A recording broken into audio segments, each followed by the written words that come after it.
If you write down your problem, then the problem is solved.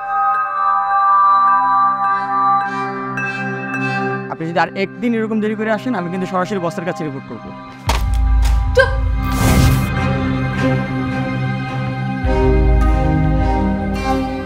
তবে সুরবি, আপনাকে দেখে তো মনে হয় আপনি সবকিছু বেশ প্ল্যান করেই করেন।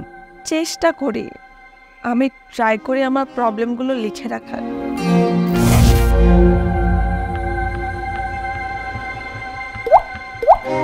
কিরে উর্বি, তুই আজকেও লেট? তবে তোর ভাগ্যটা ভালো, এই লোক আজকে আসেনি।